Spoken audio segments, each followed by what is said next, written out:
বিরুদ্ধেও একটা বিপ্লব ছিল, জুলাই বিপ্লব। ভারত আবার বাংলাদেশে আর একটা ফ্যাসিস্ট গভর্নমেন্ট কোনো না কোনো ফর্মে নিয়ে আসার চেষ্টা করবে। সরকার তো তাকে ধ্বংস করেছিল। তার অপকর্মের ইতিহাস বলতে গেলে ঘন্টাখানেক লাগবে, কাজে অপকর্মের ইতিহাস পুরোটা বলার দরকার নাই। তবে একে একে নিশ্চয়ই এখন বেরিয়ে আসবে। আমাদের পত্রিকাতেও, আমার দেশেও আপনারা দেখতে পাবেন। আগেও আমরা লিখেছি খায়রুল হক সম্পর্কে, এবং ভবিষ্যতে আগামীকাল থেকে আর নানা রকম সংবাদ আপনারা দেখতে পাবেন। ছিল আমার দ্বিতীয় হচ্ছে, আজকে আমার দেশ পত্রিকার যে লিড স্টোরি আপনারা যারা পড়েছেন, কতজন পড়েছেন আমি জানি না, সেই লিড স্টোরিতে আছে গত বছর 24শে জুলাই তার একটা স্মৃতিচারণ আছে।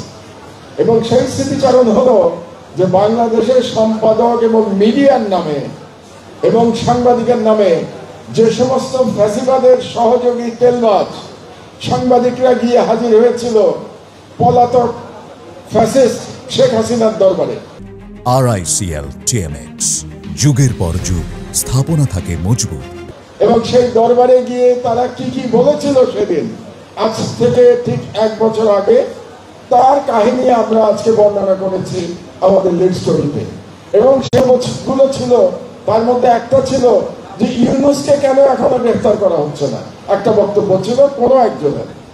আর একজনের বক্তব্য ছিল যে এই যে আন্দোলন, এটা সব দাঁড়িয়ালারা আন্দোলন করছে, এটা দাঁড়িয়ালাদের আন্দোলন, একদম quote unquote, that was the language.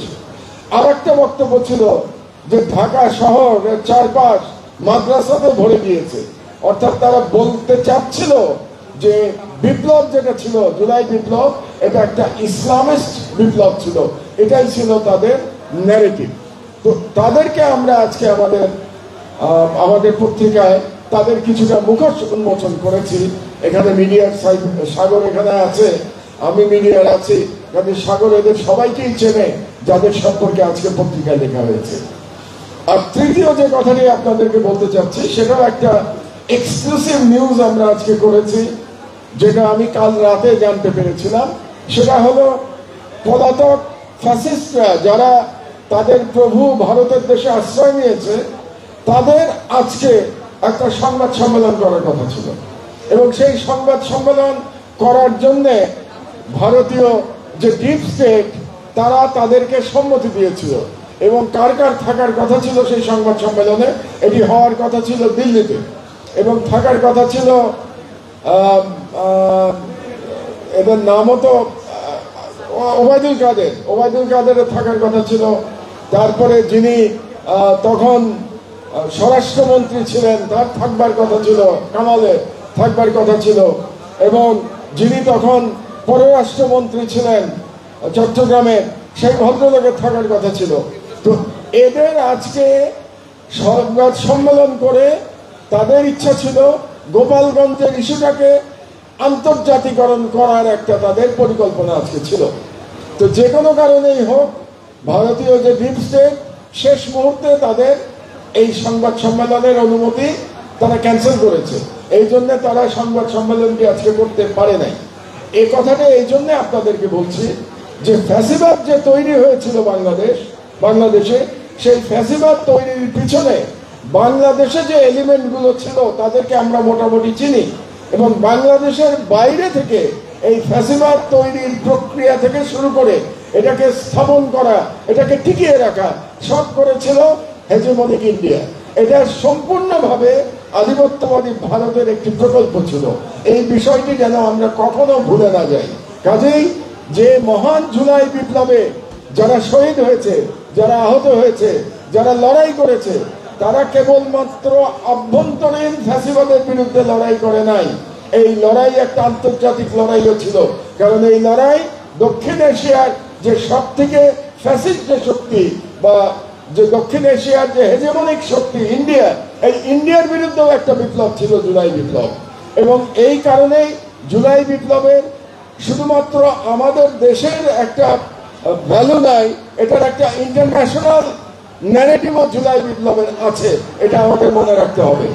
আর সর্বশেষ কথা হচ্ছে যে যেহেতু বাংলাদেশের যে ফ্যাসিজম, হাসিনার ফ্যাসিজম, এটা ভারত দ্বারা নিয়ন্ত্রিত, ভারত সমর্থিত ছিল, সেই কারণে আমাদেরকে খুব সতর্ক থাকতে হবে।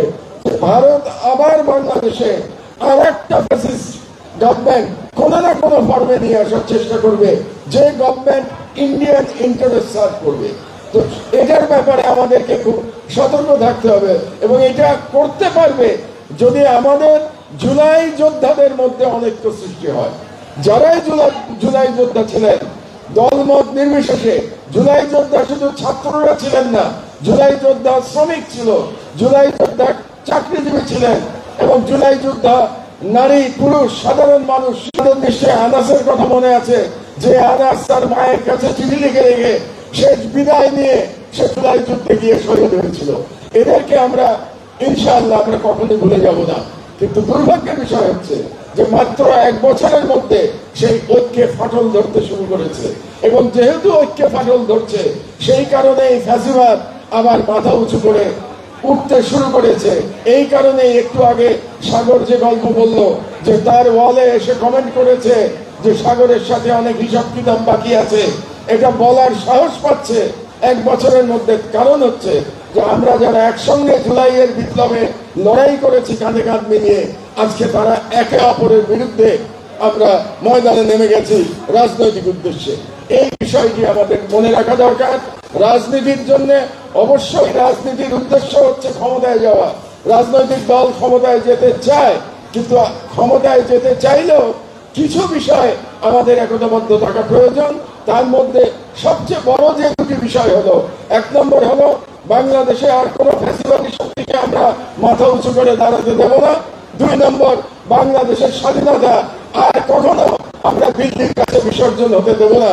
এই দুটো বিষয়ে আমরা যদি ঐক্যবদ্ধ থাকতে পারি, তাহলে পরে আমি আশাবাদী যে বাংলাদেশে আবার ফ্যাসিবাদের কোনোদিন প্রত্যাবর্তন হবে না। তো আজকে আমি এই বিশ্ববিদ্যালয়ের কর্তৃপক্ষকে ধন্যবাদ জানাচ্ছি এমন একটি স্মৃতিচারণ অনুষ্ঠানের আয়োজন করবার জন্য, এবং সেই অনুষ্ঠানে আমাকে আমন্ত্রণ করে এই স্মৃতিচারণ এদের কথা শুনবার সুযোগ করে দেওয়ার জন্য।